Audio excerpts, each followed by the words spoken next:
Waiting.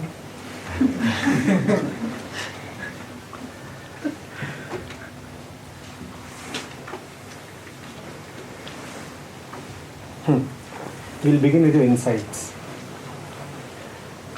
I'm pretty sure that something has already emerged from the session so far. We'll begin with that.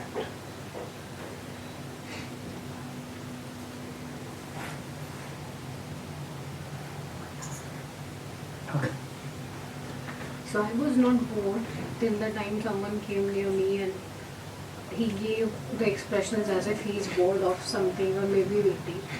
Why is boredom so contagious? Contagious.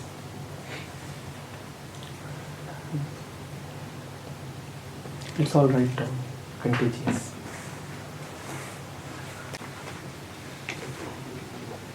Contagious. Yes. And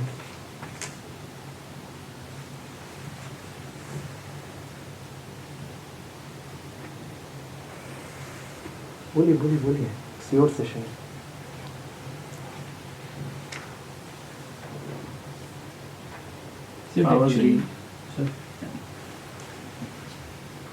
So is it actually a wait, or we are procrastinating what is in front of us? Waiting and procrastination.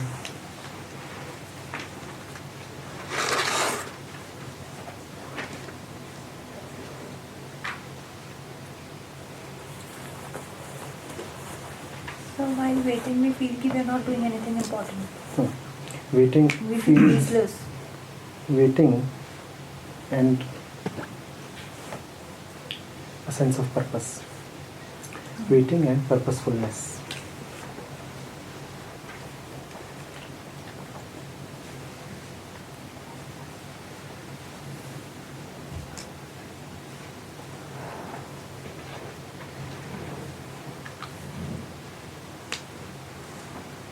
It easily hurts. I mean, I am the great one and I'm waiting for somebody, so it hurts in Waiting and self-worth.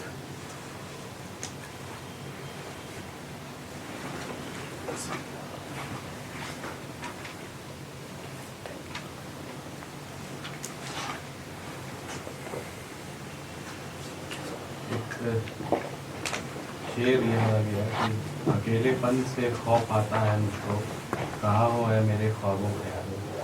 Meeting में एक अकेलापन सा होता है और उस अकेलेपन से भरने के लिए ख्वाब और ख्याल होते हैं. Escape from waiting, rather escapes from waiting.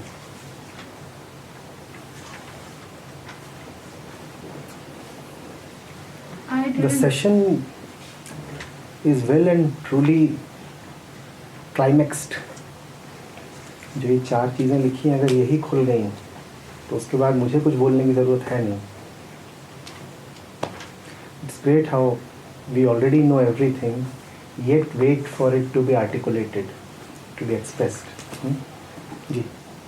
I didn't got bored of waiting. In fact, I got some time with my thoughts. 2 types of waiting. One that bores, the other that does not. What is the difference?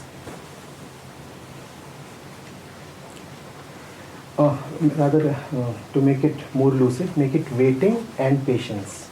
Waiting and patience. And the difference between 2. Waiting and patience and the difference between 2. Same thing what he said, the acceptance of the given situation. If the acceptance is not there, then it results in waiting. Acceptance and fatalism, and the difference between 2, obviously. Acceptance and fatalism, and the difference between 2. बहुत ज़्यादा boredom, बहुत ज़्यादा waiting के बाद feeling of restlessness body में भी शुरू हो जाती है. Waiting and restlessness, and its physical expression.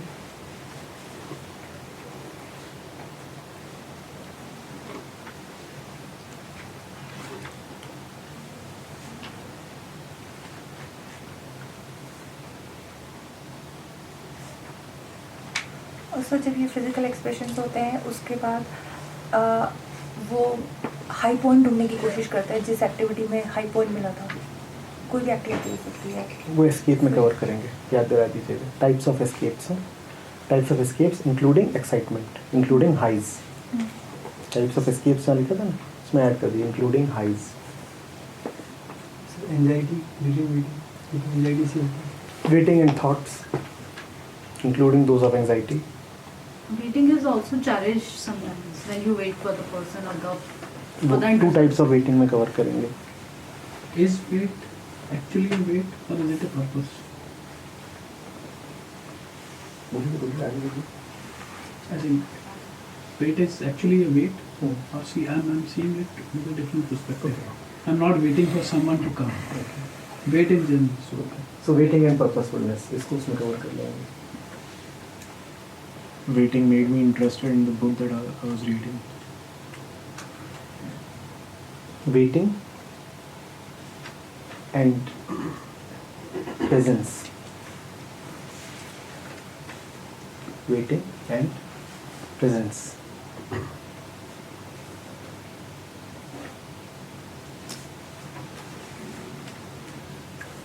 आप प्ले से कुछ नहीं बोलना चाहेंगे directly?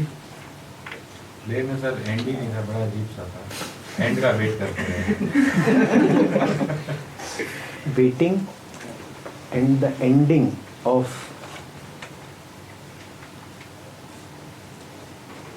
the wait, rather waiting and the ending of time, to be precise. Waiting and the ending of time.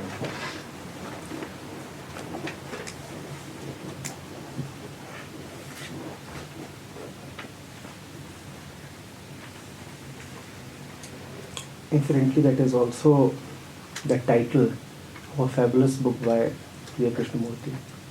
Waiting. No, not that much. Only the last part. Ending. The ending of time. क्या था पहला? Contagious. Not only is boredom contagious, the topic is the infectiousness of boredom. Not only is boredom infectious, anything and everything that the mind experiences is contagious, infectious. You experienced it with respect to one particular wave of the mind, one particular move of the mind right now. That does not mean that only boredom is contagious. That rather means that right now there is a particular environment in which you could observe this particular infectiousness that affects the mind. It is happening at every moment. Mind you, it has happened 300 times with you since this morning. But you couldn't notice it in the previous 299 occasions. So the question to be asked is not whether boredom is infectious. Mind itself is an infection, an acquisition, an import. There is no wave in the mind that arises on its own. Because on its own, anyway, the mind is nothing. The mind operates in dualities. And duality is nothing on its own. One end is dependent on the other just as much as is the other end dependent on the first one. So what is on its own? Is the world on its own? No, not really. The world is dependent on the mind. Is the mind on its own? No, not really. The mind is dependent on the world. Where do both come from? That will be answered when there is no mind to ask this question. That will be answered when there is no mind to receive the answer. Now that's a pretty impossible thing for the mind to grasp. Ask yourself, why did it happen that since the morning you missed it 299 times? Since the morning you would have experienced shades of happiness, boredom, sadness, excitement, depression, frustration, ambition, hope, anxiety, playfulness, right? Each and everything that is possible to the mind keeps occurring randomly. Why are we unable to observe that it is not arising from within, that it is just a reaction to some external stimulus? Why do we fail to detect that? That is one part. Second, what is unique about this situation that you could indeed detect it now? That is the question to be asked. You see, we live lives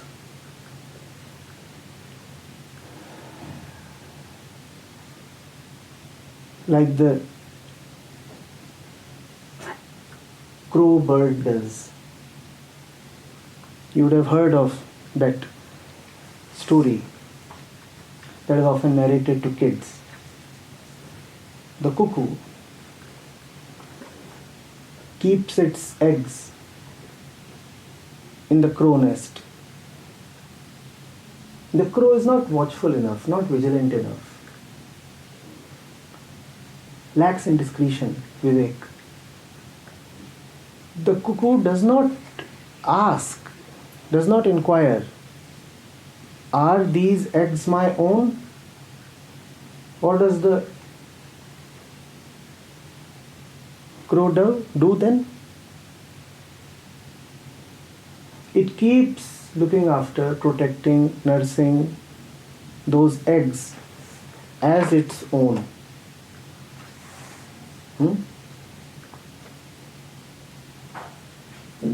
Only to be disappointed later on. In the moment when she is caring for those objects, she is very sure that they have arisen from her own self. Just as we get attached to our thoughts, the crow bird remains attached to those eggs. We remain attached to our thoughts precisely because we think that our thoughts, our mind, its disturbances, its hopes, its highs and lows, its attachments, its likes, its dislikes are our own. So what does the crow bird think? Exactly. The poor female crow. The poor female crow.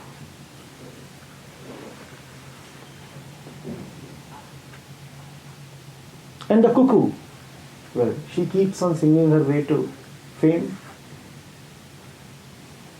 And the crow, lots of hard work. And an even bigger disappointment. Do we know whether that which we consider as our own is our own at all? And I'm not talking of property here. I'm talking of something subtler than that. I'm talking of the mind. I'm talking of our inclinations, our attitudes, our opinions, our ideologies. Do they really, really belong to us? The question is important because we invest a lot in them. I read yesterday that a woman is ready to divorce her husband because he is not prepared to support a particular politician. The woman has a particular ideology. The woman is saying that this ideology is extremely important to her. Now, what enables the woman to say that? Her misplaced belief in the relation of the ideology to her own self. She believes that the ideology has, arisen from her self. So she takes the ideology as something very dear to her. So she takes the ideology as more intimate to her than her husband. So she is saying, well, of course that which is far away can always be sacrificed for the sake of that which is closer. What is closer? My thoughts. My thoughts about that politician. And it doesn't matter whether the thoughts are about a politician or about a sack of hay. The object is not material. What is material is that these thoughts are mine. Now, these thoughts could be about anything. They could be about cow dung. How does it matter? They are my thoughts. They are my thoughts. It doesn't matter what is the object of the thoughts. Whatever be the object, I have chosen the object.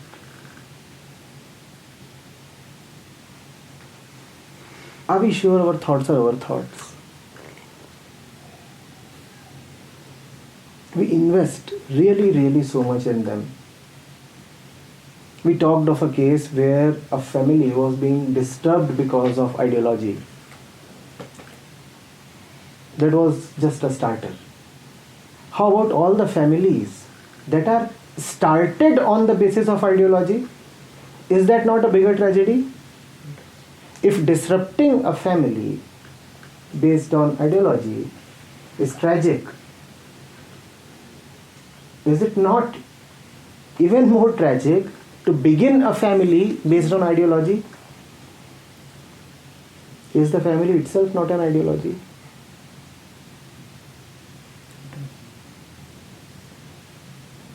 Yes? And we invest ourselves so much in everything that is born out of thought.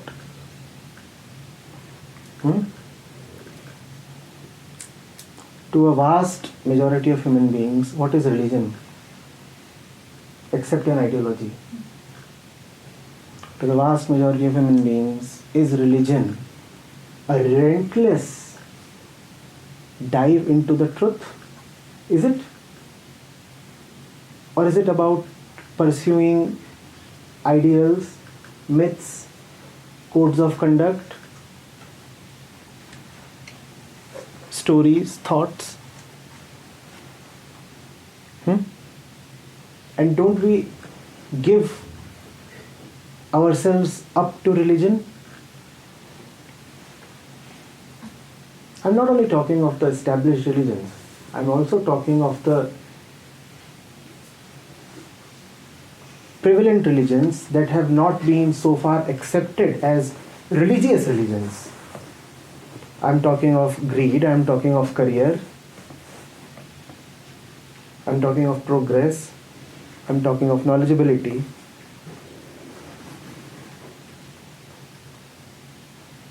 One question. Had we not been told what to do, what would we have done? Now don't dismiss it as naive or childish. It's an extremely important question because like the crow bird, we might be investing our life in something that is not our own. So I'm asking, had we not been told what to do, what would have we done? Come on, please.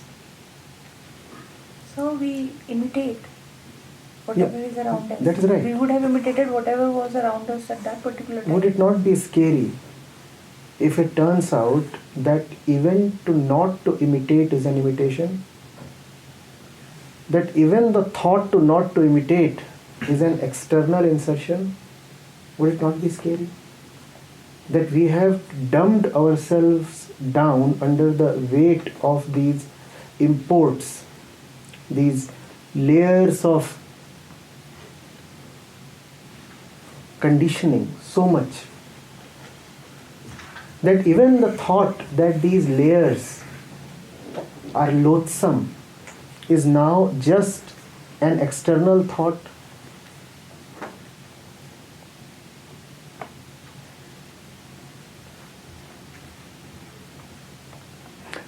I have a reason why I am saying this. Had we really recognized that these are external, could we really spot that out? Then we would have so far gotten rid of that which is external and yet sitting upon us. Please see where I am coming from. We say we imitate. Had we really known, and the stress is on the word known, the knowing that I am talking of has a different quality. It's real. Had we really known that we imitate, would we still be imitating? I'm asking this. But we keep imitating and yet say that we know that we imitate. Now surely then this knowing that we imitate is also not at all real. This is also an import. Now is that not scary? Even the thought that we are conditioned is a conditioned thought.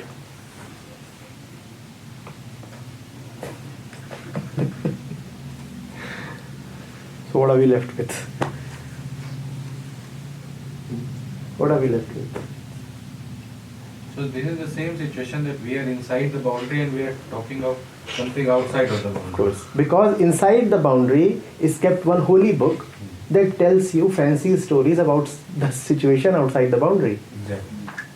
Inside the boundary is kept a holy book, and also sits some great guru who keeps on telling us fancy stories about what lies outside. Yeah.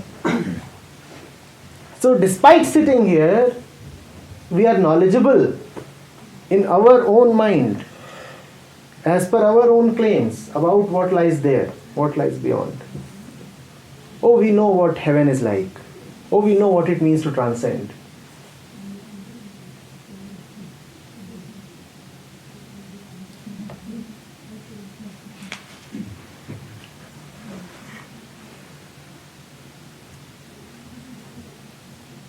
You are in college, right? Of course, you will be entering college.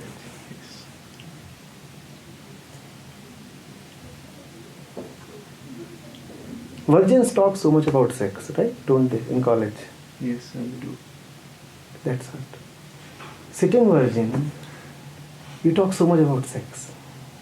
Sitting in the room, you talk so much about what lies outside. Yeah.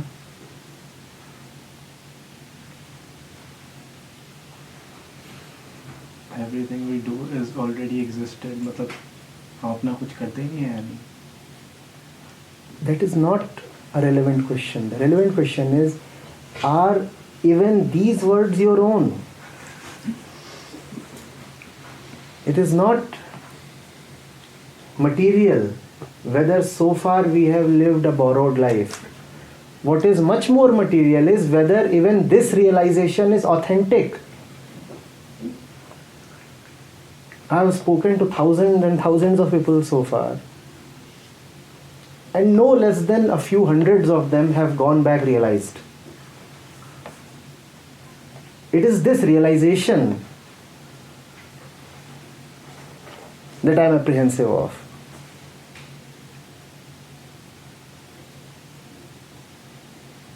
Ignorance is imported. All right, of course, it has to be imported because the nature is not to be ignorant. So it has to be imported. The trouble begins when even realization is imported, and that is a big trouble. So don't realize too quickly. I'm very scared of enlightenment.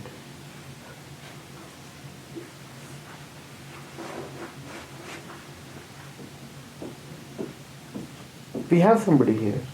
I mean, here, not here physically, but here close by. Sonari knows him. His favorite line is, "Now I realize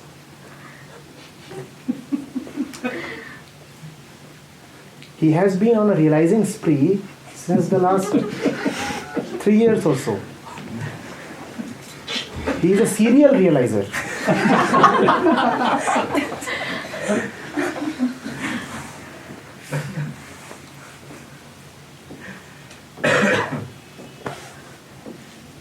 Be cautious of your own confidence.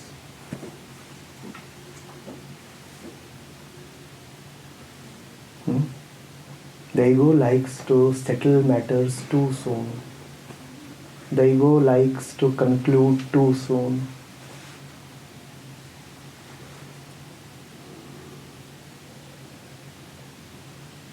wherever there is a conclusion, wherever there is a settlement, wherever there is an ending that thought can grasp, it is a false ending, it is a false realization. I have no interest in talking about what true realization is like. True realization is anyway not a subject matter of discourse. We should rather warn of that which is false.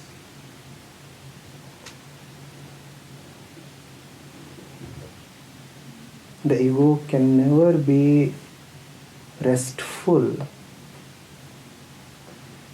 with loose ends, with uncertainty, with ambiguity, with things that are not beginning and not ending, with matters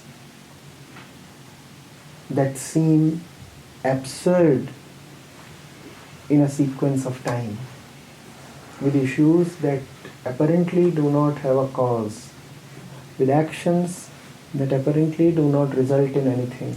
The ego will be very restless with these. So it will try to close matters, it will try to conclude, it will try to assert.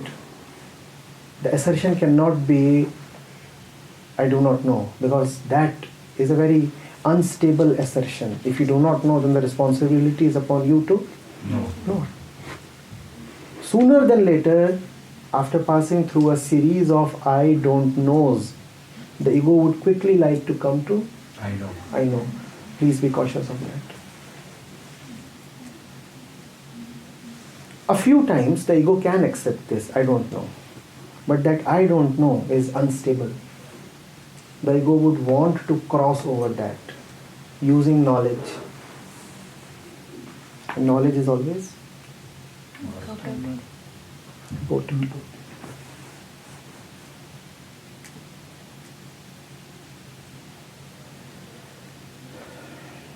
So Anuradha, understood? Yeah. Was the yeah yours?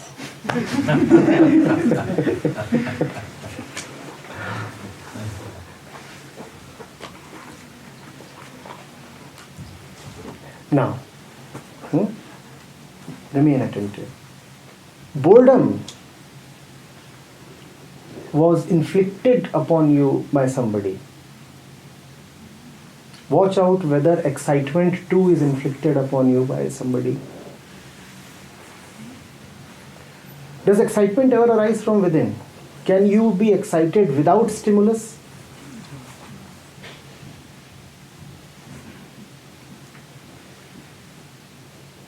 Don't so easily conclude.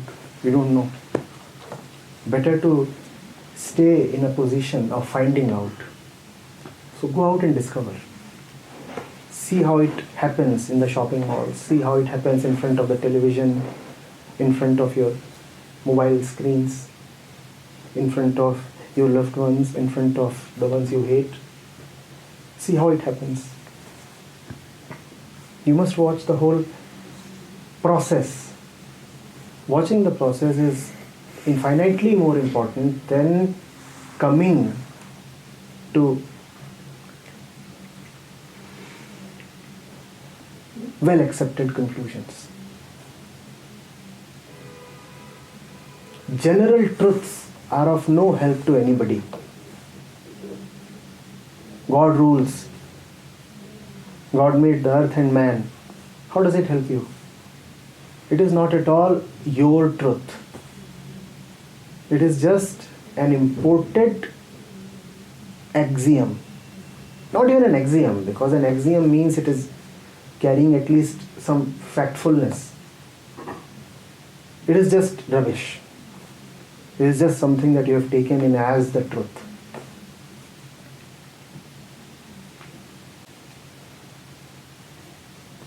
Figure out how it is happening in your own life. The second part of the thing was, why did you miss it in the 299 occasions since the morning? That is very important. easy for me to say, go figure out. You must ask, why don't we usually figure it out? Is this process of figuring out also something imported? Or is the tendency, the urge, the capability to figure out something intrinsic? In other words, we have seen that knowledge is imported. Now we want to see whether the tendency to know is also imported. Let's call that tendency to know as knowing. Or inquiry. Knowledge is acquired. Is inquiry also something that you can acquire? Is knowing also something that you can acquire? Let's find out. Let's look at ourselves, let's look at the people around us, let's also look at babies, let's also look at animals. Let's see what this knowing is about. Let's see whether it is the result of what the books have told us, what our education has told us, or tradition, or is it something much more innate? I think it is about curiosity. Yeah, but you can be conditioned to be curious. Is there a difference between curiosity and inquiry? It's more innate. I think it's more innate. It comes from within. Probably it comes is. from inside. Probably it is. Probably it is. But we won't just accept it unless we have seen its action right in front of us or right within us. Are you getting it?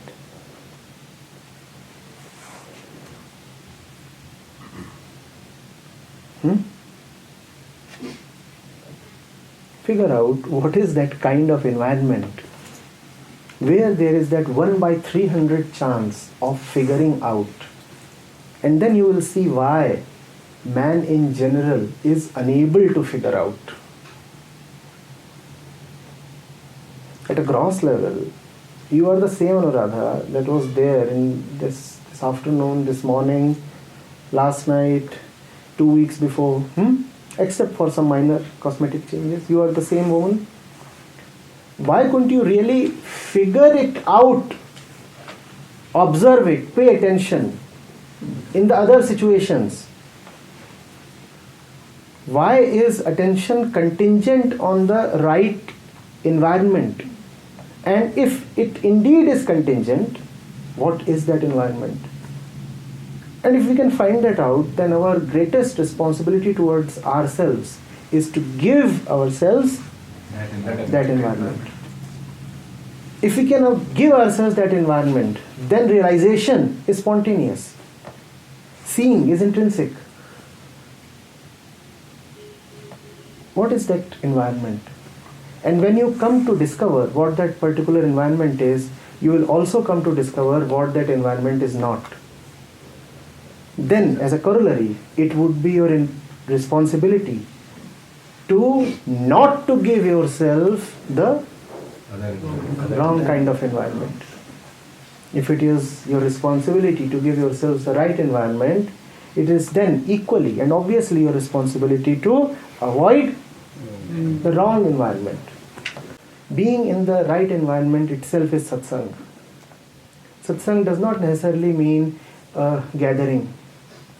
Satsang means realizing what affects the mind and acting accordingly. Give the mind the right food, give the mind the right companions. The right companions of all kinds. Right books, right food in the physical form, right sleep, right activity, right exercise, right internet, right people, right city, right locality, right house, right husband, right lover. That is satsang. Yes? How we can define right? That which does not unsettle the mind, that which does not load the mind with more and more ideologies, thoughts, opinions. What did the question begin with? Is boredom contagious?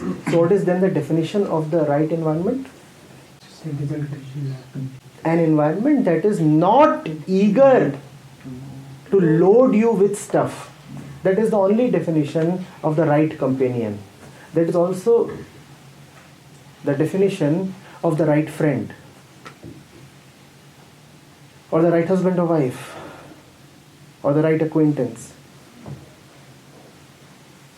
Someone who is not very eager to wash his dirty linen upon you.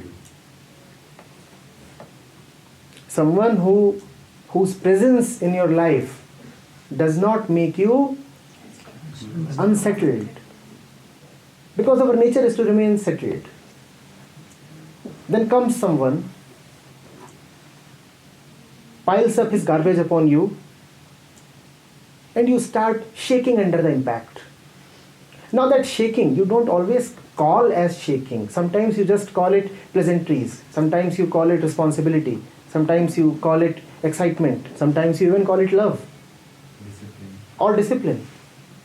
But that is one benchmark that you must always use to assess the kind of environment you are in. Is your environment bringing you to peace? Is your friend or teacher or lover bringing you to peace? Or is he a cause of more perturbance, more annoyance? Does he provoke ambition inside you?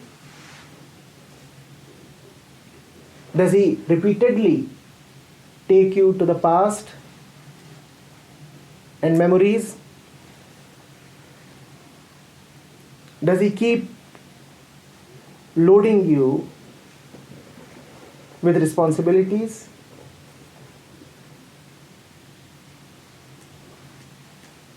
In a nutshell, would you be better off without him? Why is such a simple thing so far?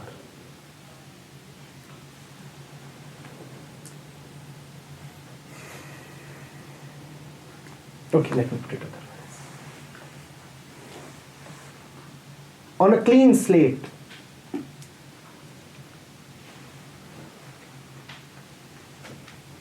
given no obligations, no slavery of any kind, no compulsions, would you still want to be with that person? No weight of the past, no greed of the future.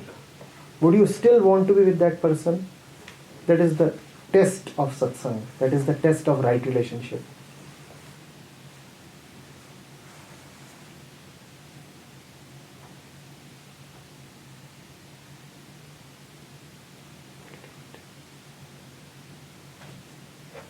There are other things that you can also use to test. Is the other all right with differences? Or is he too eager to convert you to his ideology? Someone who is too eager to convert you to his opinions or ideology just cannot be good for you. He wants to load his thoughts upon your thoughts. He wants to rather align your thoughts with his. He would call it harmony. It's not harmony. It's slavery. You will toe my line. This is not harmony at all. Harmony celebrates differences. This is enforced uniformity. Uniformity is not the same as oneness. There is a very critical difference there. Oneness and uniformity are not to be confused. Fundamentalists often do that. They believe that if we all are one, then we should also think and act alike. Oneness is not about that. Oneness is rather a festival of diversity. And if your companion is not prepared to accept diversities, then he would be a very violent person, because then he would want to impose himself upon you. That cannot be satsang.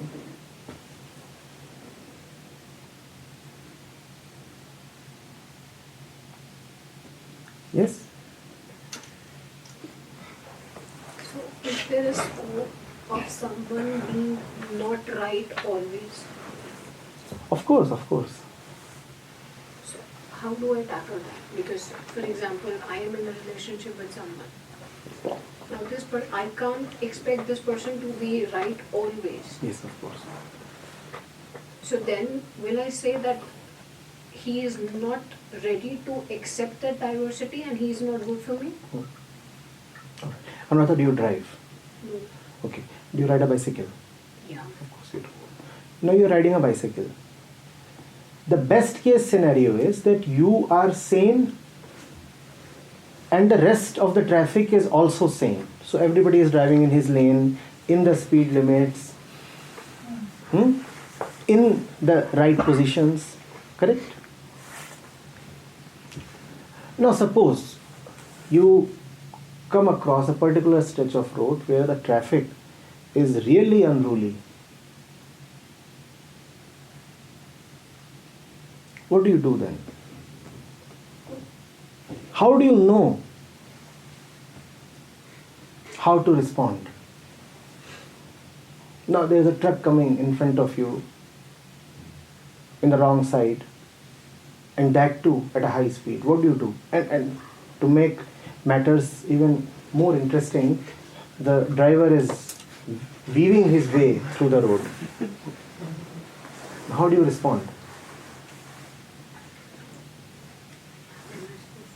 Alright, so there can be many responses. I might try to change my way. I might not be able to even see that, and there can be an accident.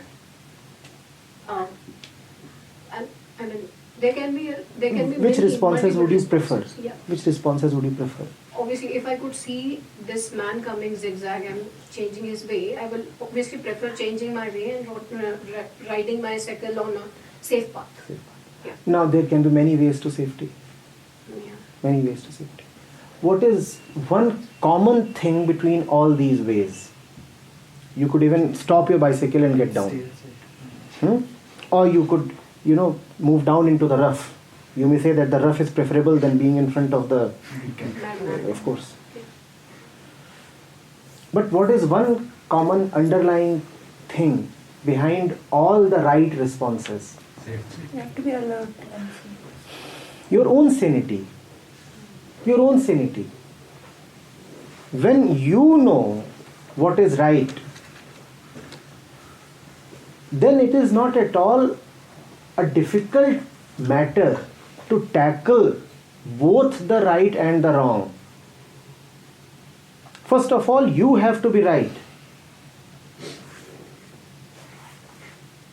Remember that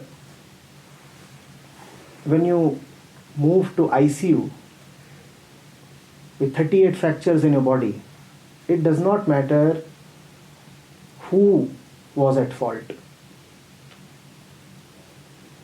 Does it matter? Will the medication be different? Will the recovery time be different? Of course, psychologically you can draw some solace by saying that he went to jail, not I. But materially, does it make any difference? Your life,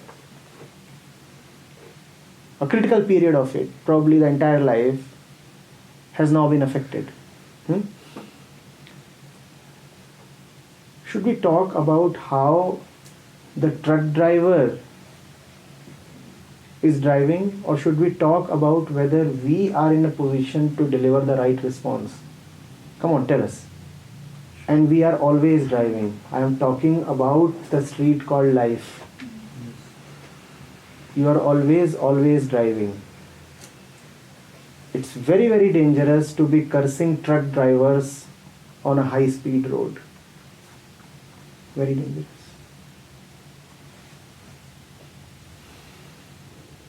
You are not there to curse them. You are there to make your way through them. To make your way through them, you just have to be yourself alert. Ask, am I alert? Do I know what is the right response to a situation?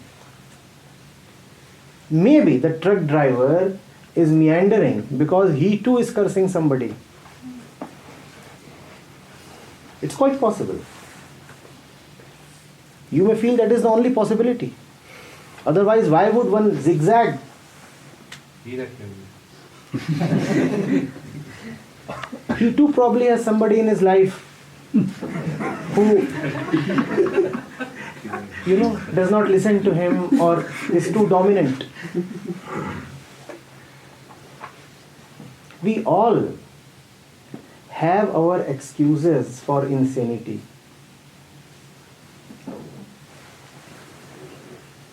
But can it ever be justified?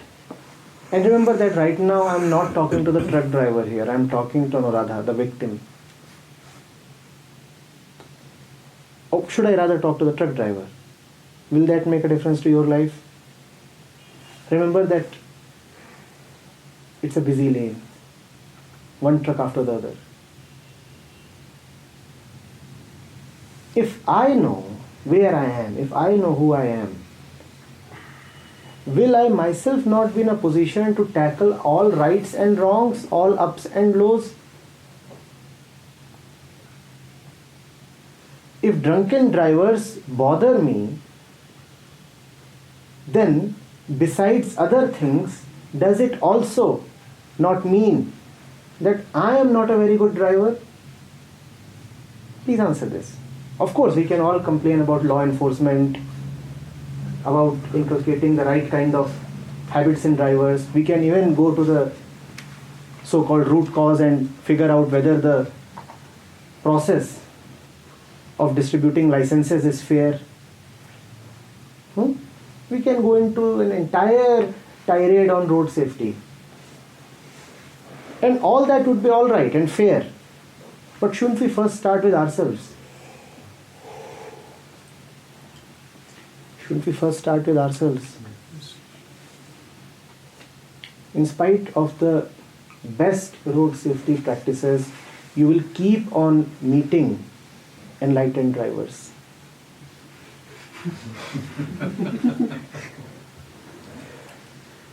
What would you do? Keep on cursing them?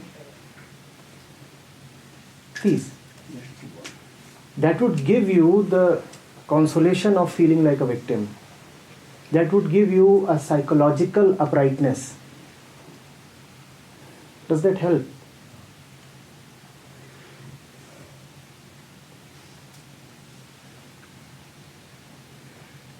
Please be in the right center. Then you will be able to reply to everything.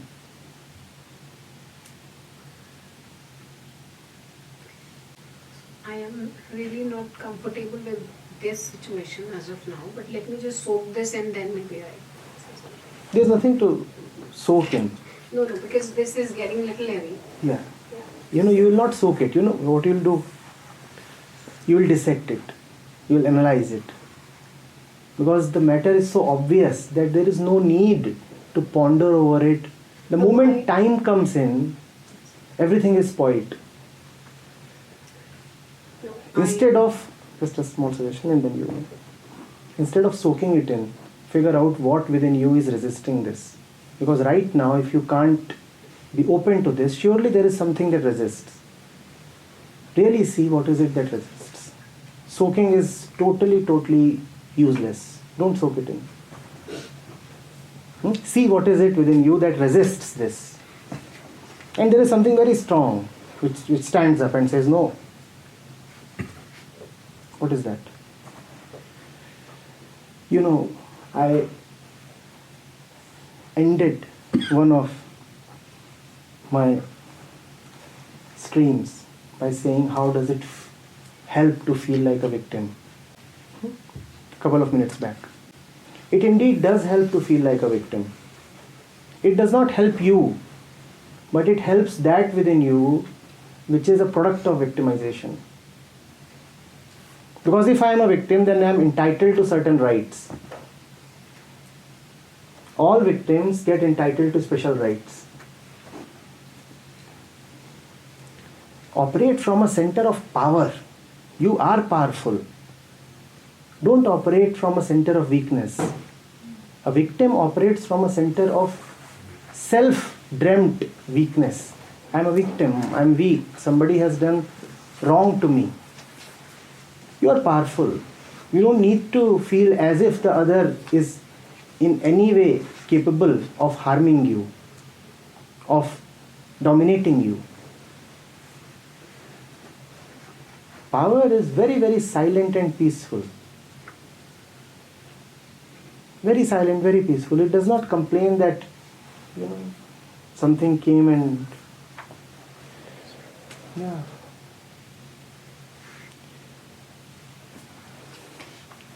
there is no glory in weakness, none at all.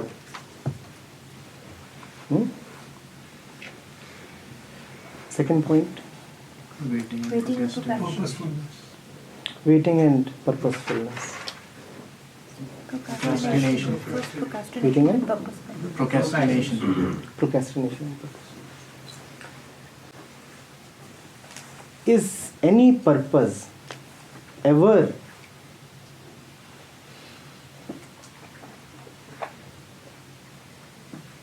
right now?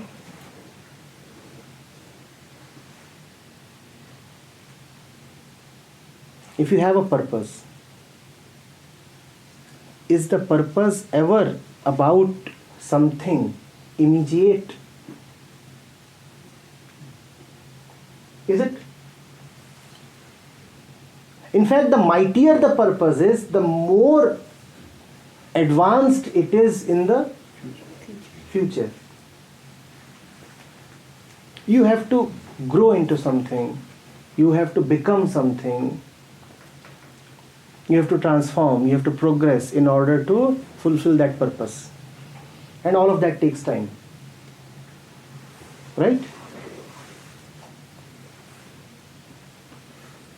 If waiting does not feel good, as most of us said, can a life of purpose then feel good? Because if purpose means stretching something important into the future, then purpose implies continuous waiting. Would a life of purpose be ever then a contented life?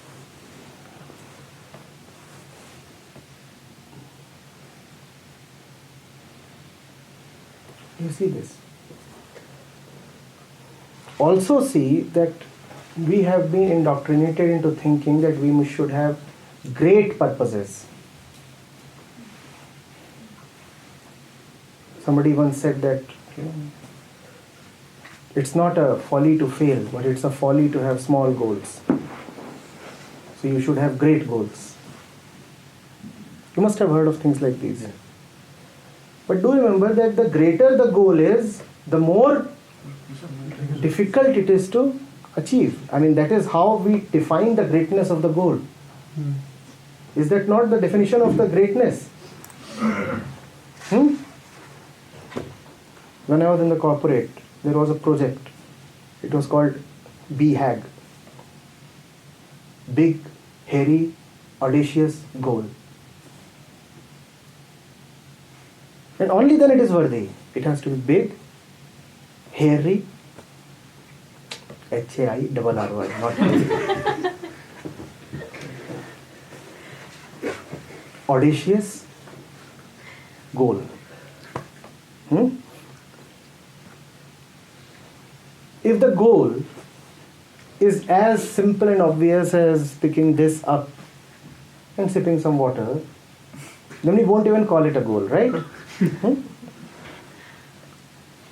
The goal has to be like, I'll win over the next galaxy. At least this much. Come on. So, the minimum of ambition that you must have.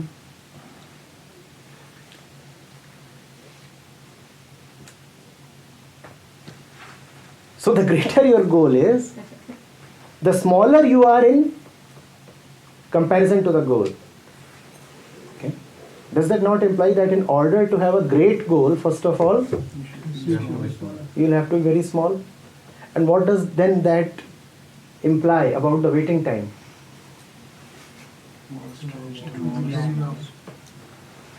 Very long. Why then do we teach our kids to have great goals? Come on, we need to. We are not just talking rhetoric here. This is life. Why do you have great dreams? Why do so-called best speeches of the century often begin with, I have a great dream? Why?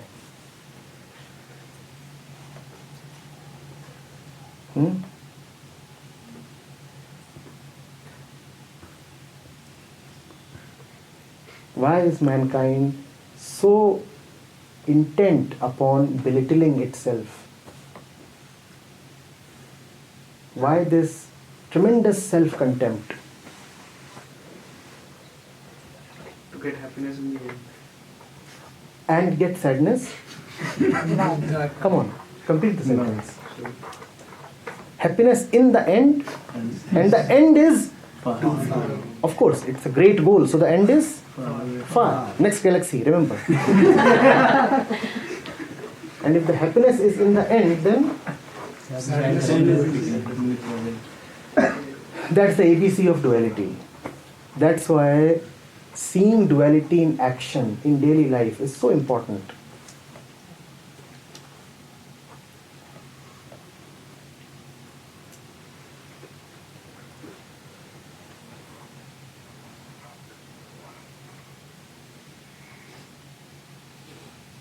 Still, it won't matter much. Most of us would continue to parrot the immensity of their goals.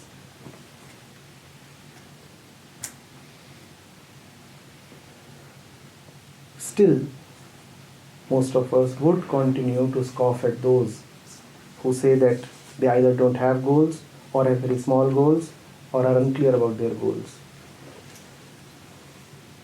It sounds like such a waste of life, no? You have no goals.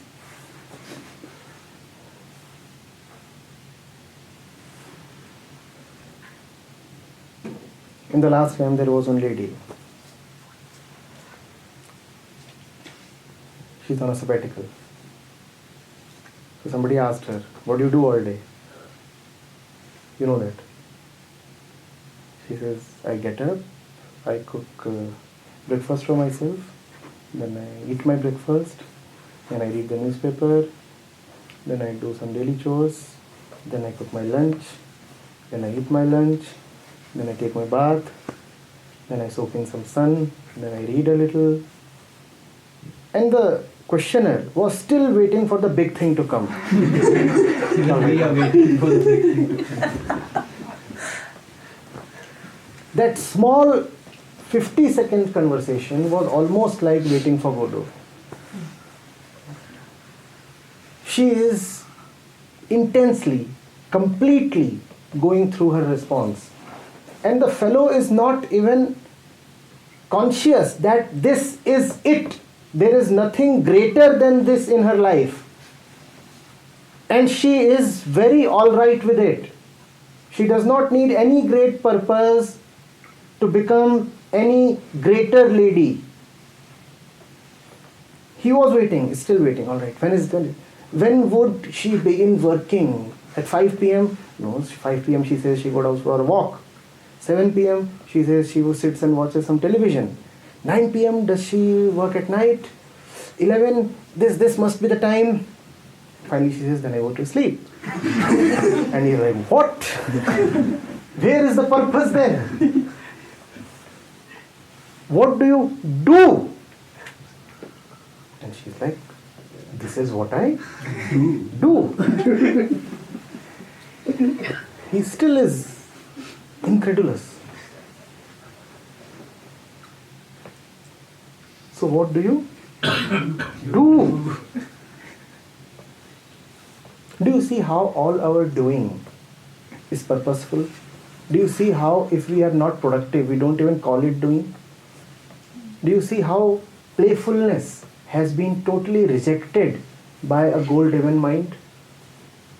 Do you see that we just can't just act? We have to have a purpose. We can't just simply act. There needs to be a motivation, a greed, a desire. We can't just move, we can't just dance. There needs to be a destination to reach. Is that pretty?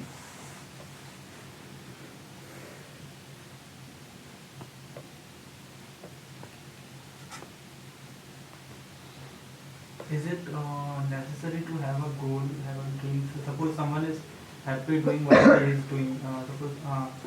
Someone is doing a job and he is earning money and he is living his life and he is happy in that. If we don't call earning money a goal, so accept that. He's okay with it. So is it wrong to? See, you already know the answer, right? Most probably you are that person you're talking of. Or that fellow is somebody quite close to you. You already know and you already are convinced that that's the way to go about life. I'm Otherwise, about someone who is living this kind of life. yes, of course. So you already know. Are you full of contempt for that person? I guess. Oh my God.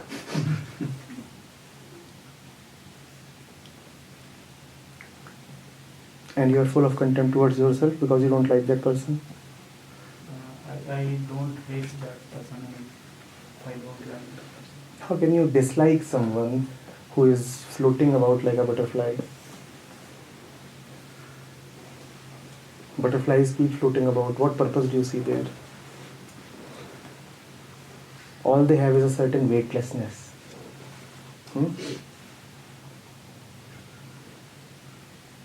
We flit, they fly.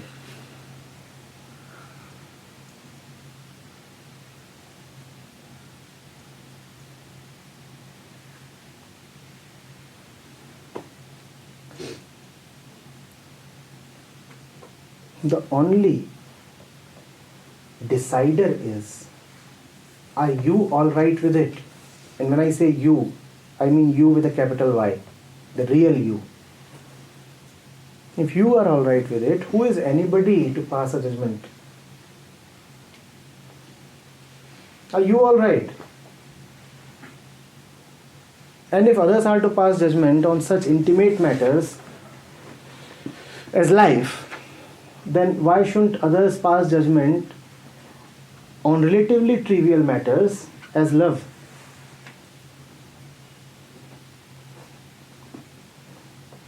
If you allow others to dictate life, have you also not allowed others to dictate your inner sanctum sanctorum? Have you not allowed them to dictate your God, your religion, your mind, the very movement of your consciousness?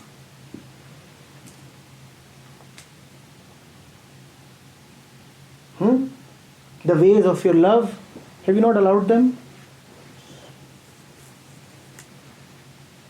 I thought such a person would inspire.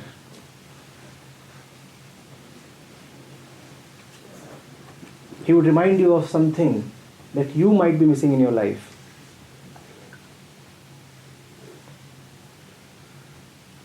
Again, when I use the word inspire, I need to clarify. When I say inspire, I do not mean imitation.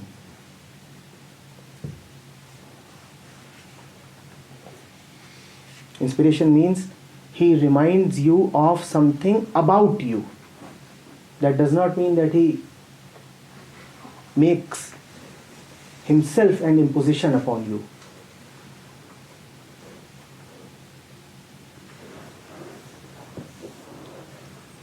You see the difference between these two, right? To inspire and to impose.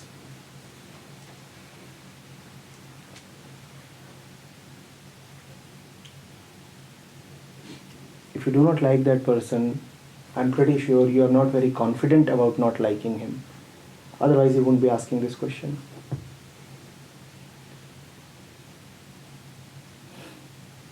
Who can dislike a wave? It rises, it falls, it disappears. It does not receive any Nobel Prize. You ask her, what did you achieve? She will say, this question is not in my language. You must ask me a wavy question.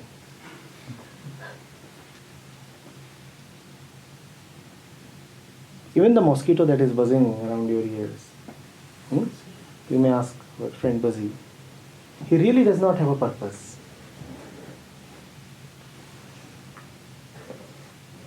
His stomach may have a purpose. It wants your blood. Otherwise, coolly, silently, just sitting. Just sitting.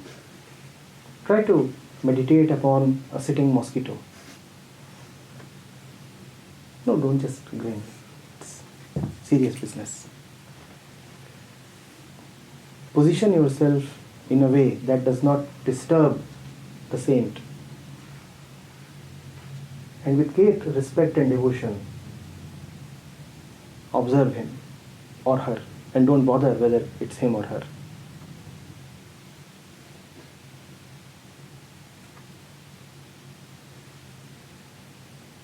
Ever seen a cow relaxing? Or a pig? Ever seen a man relaxing? Man cannot relax because he has purpose. If you can watch a cow relax, you'll learn so much.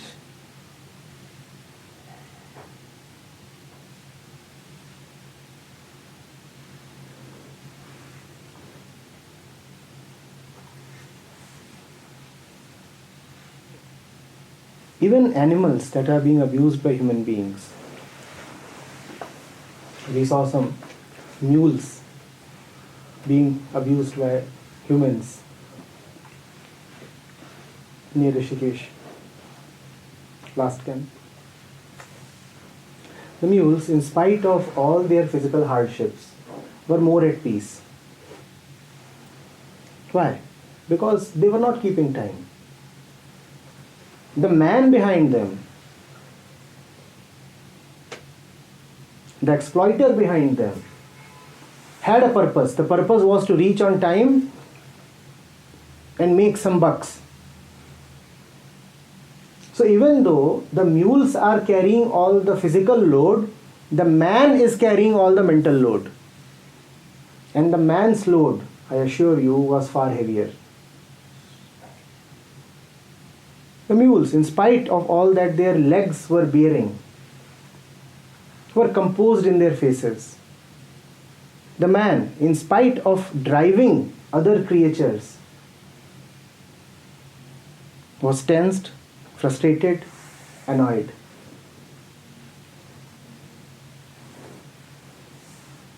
Sleeping is a kind of relaxation, right?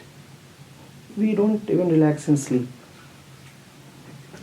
And if sleeping is the only relaxation that is available to us, then we are very, very poor relaxers. Then you relax at most for 8 hours a day.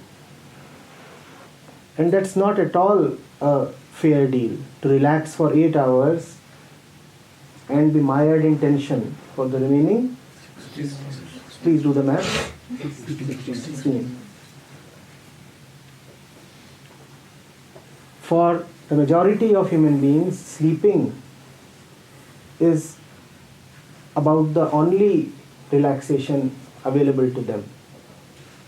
And that too, in a very limited way. This relaxation is not at all a relaxation, it's an escape. We sleep only to return to our usual life of tension. Real relaxation is about relaxing even in the middle of activity. You are relaxed even as you exert yourselves. You are relaxed even as you are running. You're relaxed even as you are drained out. You're not waiting for a special activity like going to bed or like sitting in meditation. You're not saying, I'll relax when I sit to meditate, or I'll relax when I'll be there with my friend.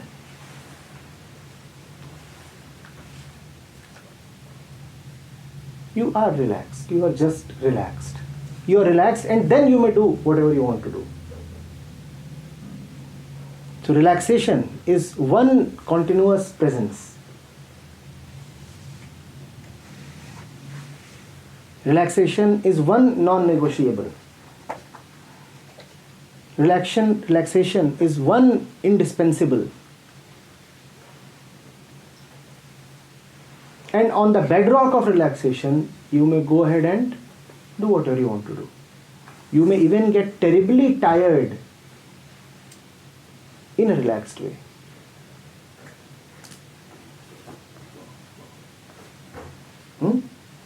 You may live relaxed, you may die relaxed.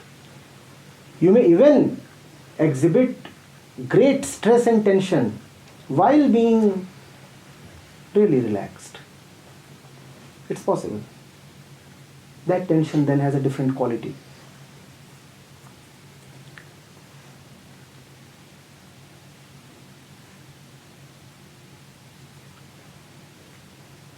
Yeah.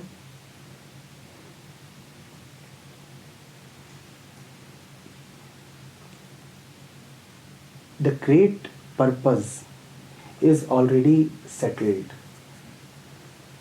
The mission is already complete.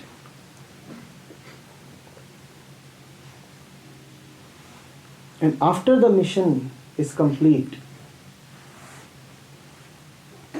there is the party.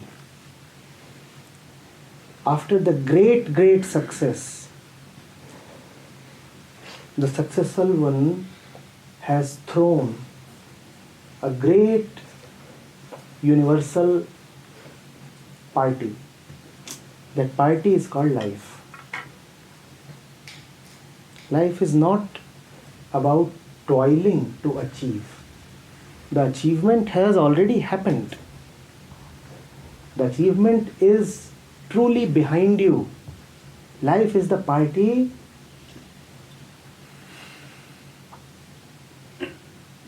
after the achievement. You are here to celebrate. You are not here to achieve. You are here to express your success, not to succeed any further. Express your success, that's a worthy goal.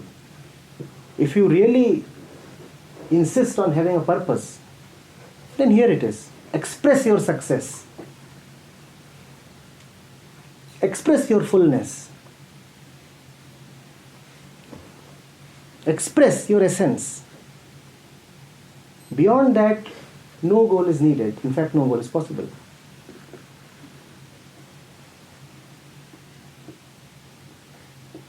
Express. And in expression, you don't need to wait. Or do you? To achieve, you would need to wait. To express, you don't need to. Whatever be the situation, you can express yourself in your own way. You want to dance, you can dance in the hall, you can dance in the bus, you can dance in the elevator, you can dance in the washroom. This morning I caught a few of our guys dancing on the terrace. And if you fall asleep here, where most of us do, you will find the rabbits dancing on your chest. You can dance anywhere.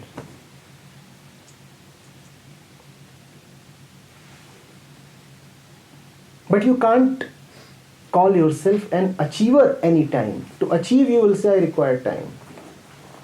And that would mean an unnecessary procrastination. That would mean that you have to live in the misery of waiting.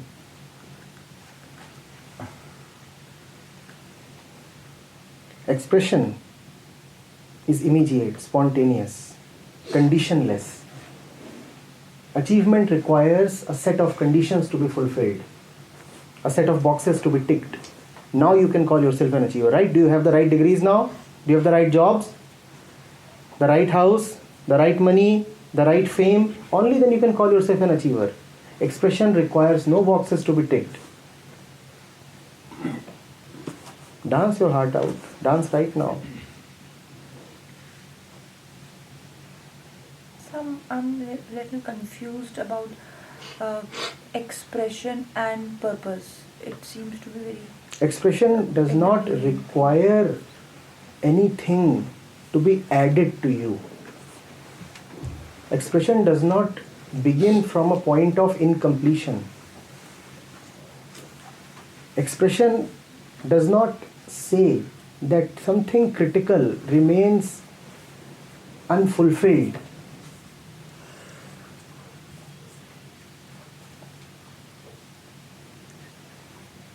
Expression has no do's and don'ts. Expression has no set path.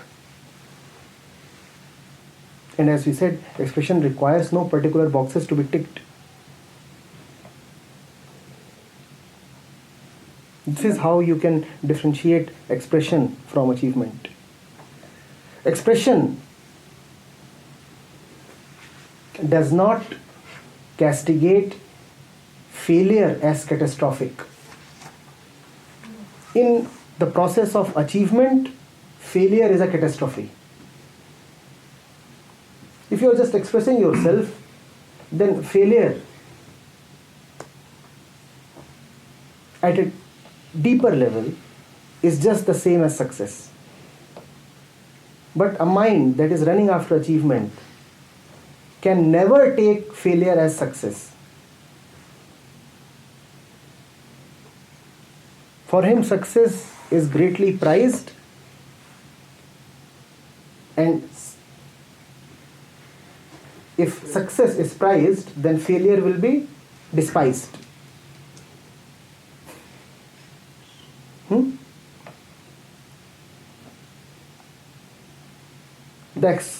The mind that is just expressing does not put a price upon success, so he also does not despise failure.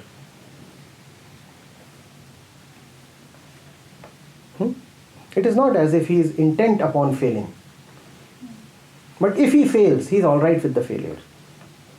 And if he succeeds, he does not get bloated up. He is alright with the success also. Most of us can digest neither failure nor even success. We get indigestion in both the cases. If we fail, we starve. If we succeed, then we overeat and get dysentery. We do not know what is worse, starving or dying of dysentery. This is success and failure to us.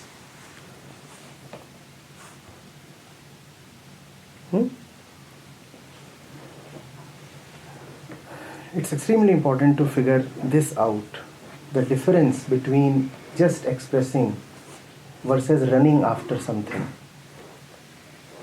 Because acting any way we all are. Life is about action, and action will involve something that is getting done. You need to closely figure out whether you have put just too much stake in doing. If you have put a lot of stake in the result of the action, then it is a clear indication that you are not expressing, you are trying to achieve. The one who is expressing would not have too much invested in the action. He would act. But he would not say that if the results do not go my way, then I am devastated. He would want the results to go his way. It's not as if he would act against himself. He would want the results to go his way, but if they do not go his way, he will, oh, all right, fine, it didn't happen. Maybe something better is about to come.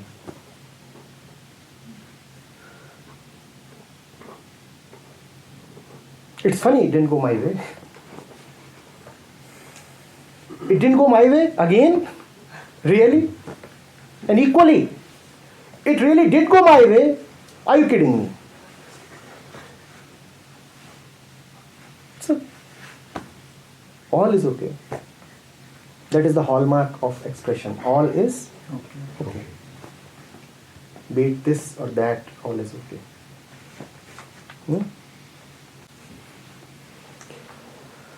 So do you see how dualistic the whole process of waiting is? When you are waiting for the session to commence, then you are waiting for it to start. Now some of us are waiting for it to stop. So, No, for a break. That's the thing with boredom. It's looking for some object. We have been taught to remain excited. The highs. For the highs. And to experience the highs, first of all, there must be a background of the lows. So you must start feeling bored at some point or the other, so that the next opportunity for excitement can present itself. After this, something else to be excited about. A couple of hours before, there was the excitement of entering a new session. What's it going to be about? What would this say? Oh, a play. That's something exciting. Now, what's cooked at home tonight? What's happening? What's up? What happened in the TV soap? Have I received a few more emails? And he was about to WhatsApp me. Did he?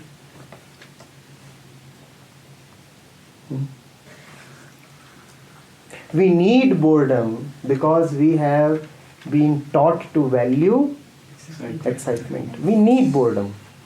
Boredom is a value of this modern society. A culture that prizes excitement would also be necessitating, not only necessitating, ensuring boredom in several hidden ways. And they are not so very hidden also. If you just look at them, they present themselves.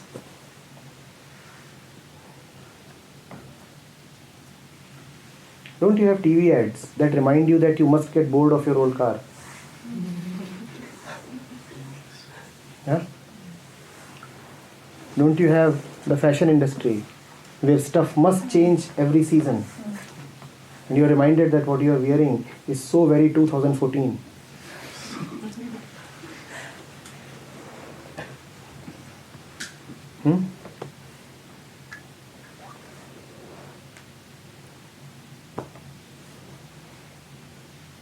It used to be like this in Hollywood. When two actresses would meet each other. Like, still with your first husband?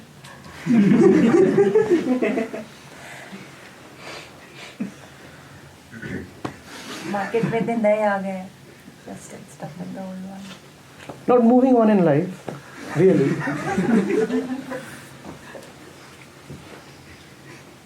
When an actress was filing for her 18th or 19th divorce, the judge actually advised her to spend more than 2 hours in courtship. That was one of the questions he asked. How long did you take to decide to marry him? He was asking, how long was your relationship before you decided to marry him? She said 2 hours. And that was a trend. Sometimes a week, sometimes 2 days. So the advice was, and that was a written advice, you must take more than 2 hours in deciding about your next husband. So frequently bored are we. We must cling to something that comes next. And to cling to something next, we must be definitely bored of what is there right now. This boredom finds its expression in many, many ways. You'd ask the other to become somebody else. The parties, the alcohol, the entertainment, and relationship, everything. all the Jains. Result of boredom. Yes. What's the next thing? In reference to what the friend said, one who expresses at the very moment and another one who has a purpose. So doesn't the first one obviously qualify to be disliked by the second one? Isn't that? It's not so direct. It's multi-layered. You may dislike at one level, you may worship the same person at another level. But does it really matter to the first person? It does not really matter. At the operational level, it may. If the second person picks up a stone to throw at him, then it will matter to him. He will dodge and whatever.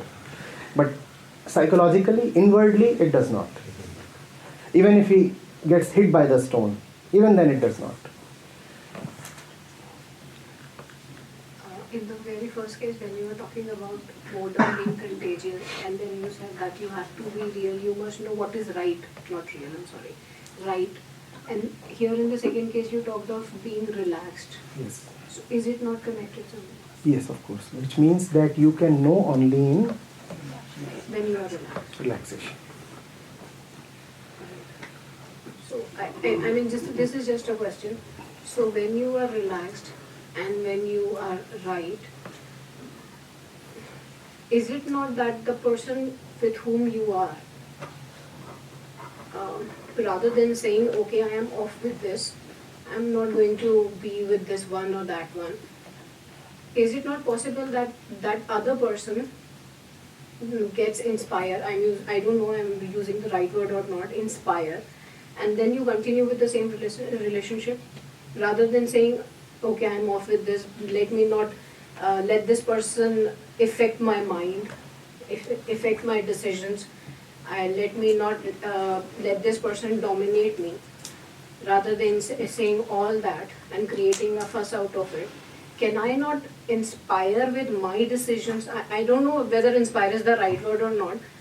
Can I not inspire that person to be right? Can I not give him a scope of being right rather than just discarding him?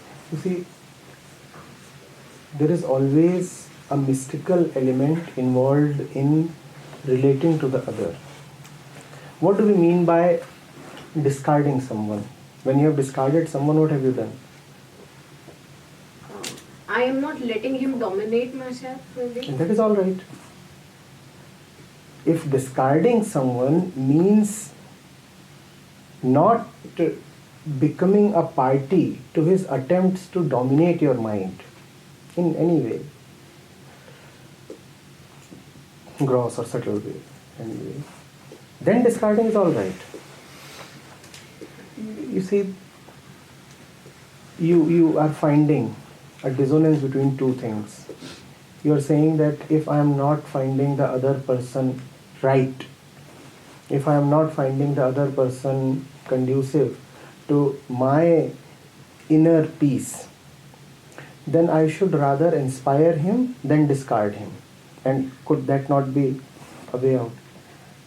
Often, what you're calling as discarding the other person is the only way to inspire him. So these two are not really different.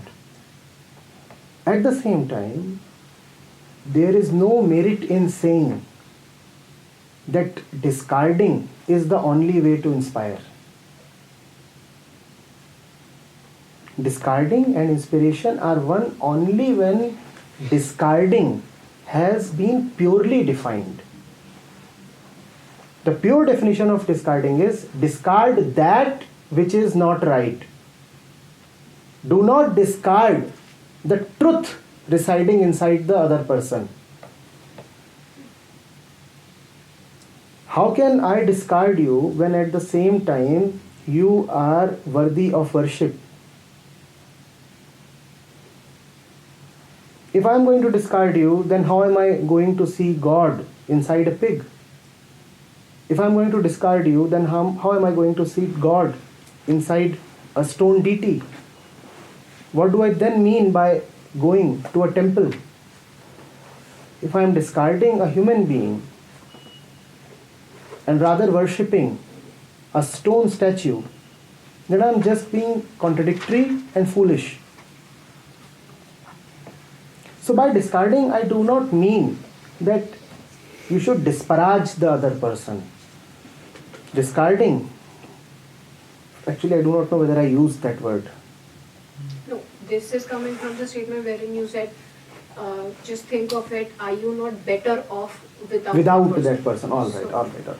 When I said without that person, all I meant was the influence that person has upon you. The influence that person has upon you. If you can be physically alongside that person and yet not allow that person to cast his infectious shadow upon you, then it is all right. But often that becomes quite difficult. Often that becomes quite difficult to be with someone and yet not allow the infection to reach you.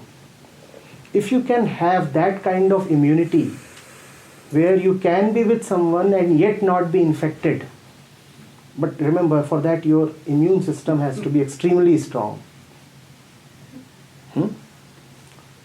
Then it's wonderful. That's what the whole working of a saint is. He is surrounded with nonsense all the time, yet that nonsense never penetrates him. One of the myths around Shiva is that he consumed all the poison that emerged when the great sea was being churned. And that poison just went inside and settled in his throat and it didn't harm him. But to really allow poison to be so close to you and yet not to be harmed, you first require to be a Shiva. Otherwise, it is in your best and practical interest that you stay away from poison. If you are not Shiva, then do not try to mess with poison. Also remember that which you are calling as separation from the other person is also often the deepening of love. Love is not usually pleasure. I'm talking of real love. It comes riding on the dark horses of suffering. You must realize in your own solitude what your relationships are all about. In the fire of your suffering, often the chains of your conditioning melt. Then you come together as better persons. And then that is a more beautiful and hence a more stable relationship.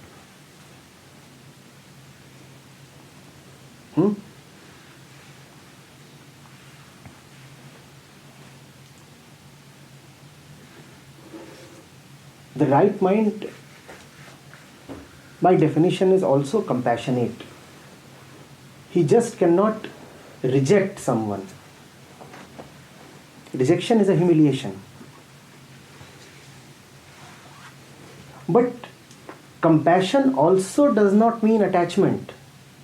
If you really want someone's betterment, then sometimes it is important to let that person have solitude. When a kid would go to the Gurukul, parents in their love would avoid visiting the Gurukul too often. They knew that this physical separation from parents is important for the child to develop. Are you getting it? So compassion should not be confused with attachment. Stay together in love. And that is wonderful. That staying together is not merely physical. That does not merely mean staying together in the same room. Stay together in love. But being together just like two attached entities tied to two ends of an exploitative rope is not at all a pretty idea, not at all. Yeah?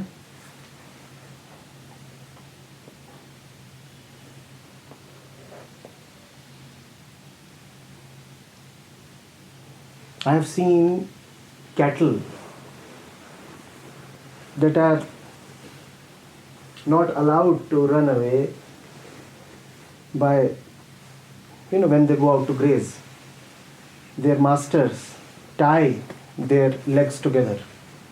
Now, doing this, they have ensured that they cannot run too fast. Have you seen that? Yeah. They let them out in the fields to graze, but they tie their legs together so they can only walk very slowly. So they can graze but not run away. Would be even more cruel to tie two of these poor animals together. Now they can surely not run away. And in doing this, their master has ensured that these two will keep hating each other. Yeah? I have seen animals coming together in love. But when they are coming together in love, I have never seen their legs tied together. Have you? Have you? And I have seen legs tied together and the mind in total hatred and disarray. What would you rather want?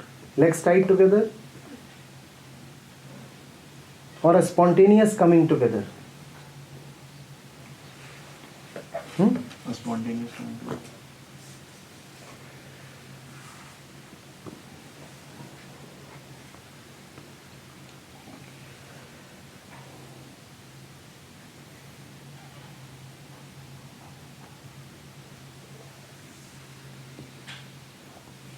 We can maybe take up just one last one.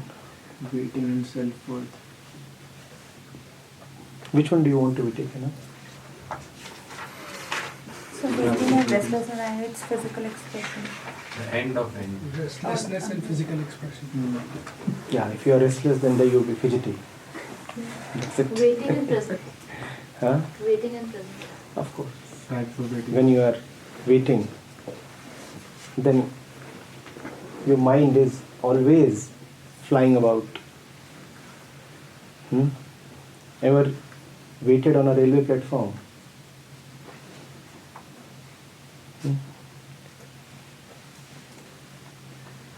No, never? Oh, you must be then. Have you ever waited on an airport lounge?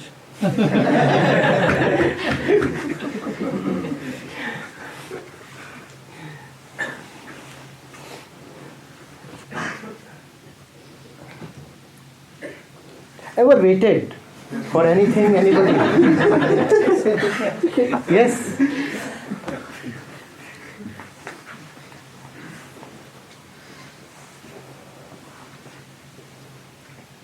Do you really notice then anything about you? Or are you just waiting? The mind is continuously in motion, waiting for that big thing to happen.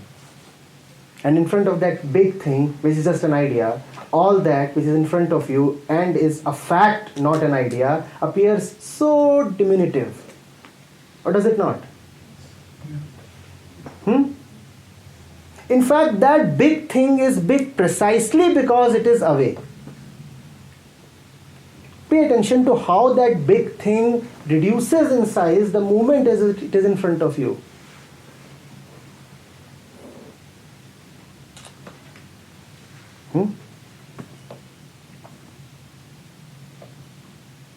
There was a fellow, he was in an internet relationship. So he had been doing all kinds of stuff on the keyboard. Yeah, okay. With the fingers, but on the keyboard.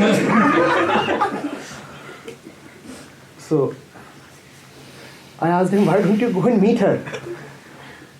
He said, because I want the relationship to continue.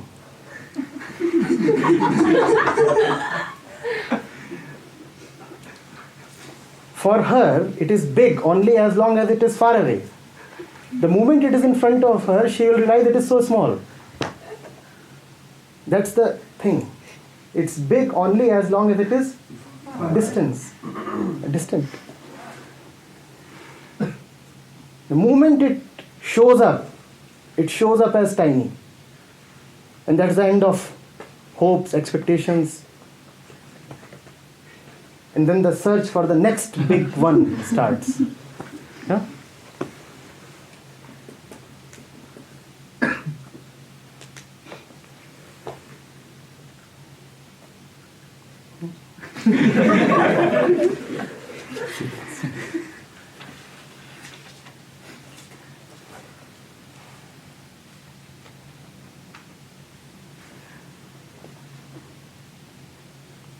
That also relates to the ending of time. You see, when you are waiting, you are so acutely conscious of time. And let me say something. When you are very conscious of time, time becomes a drag. The clock starts moving.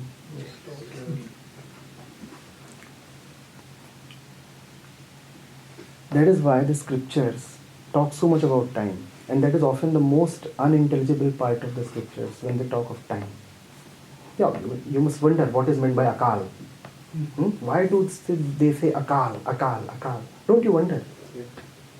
Why is the truth expressed by the word akal?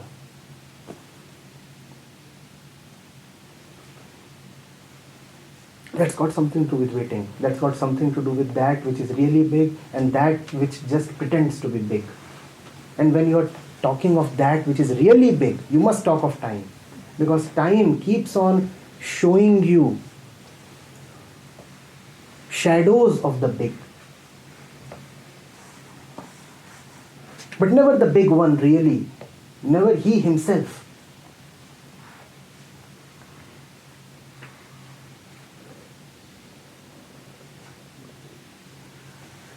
The real bigness is already there. And that's one mark of real bigness.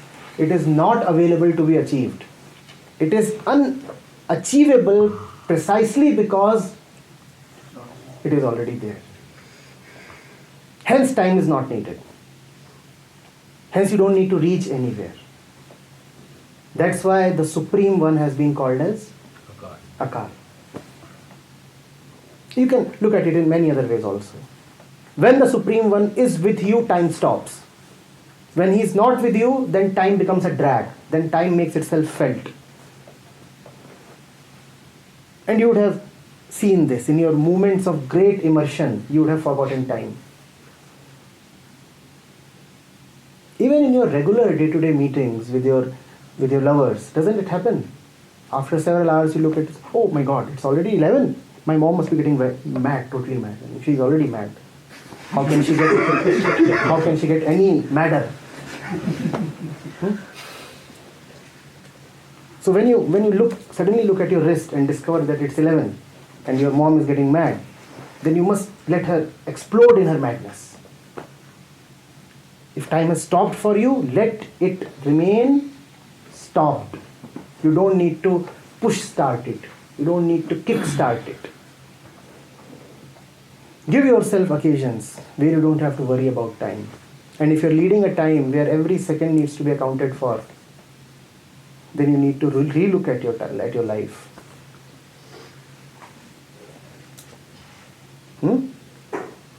These are beautiful words. These are not merely words. These are processes. These are methods. One word, akal. And if you can meditate into this word, you don't need anything more. It can totally transform your consciousness. What does time mean to you? Find that out. Look into your own life and find out what does time mean to you. Do you live your life by your wristwatch? Is your mobile phone loaded with alarms?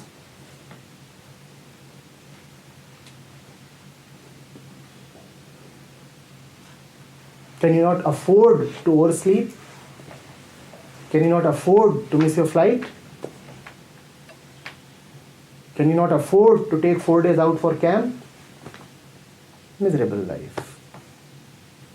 Miserable.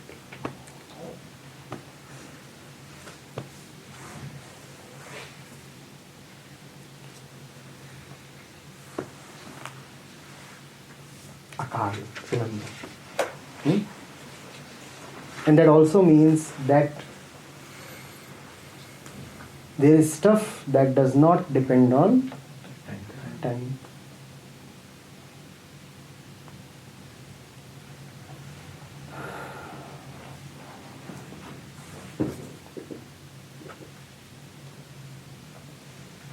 It's time.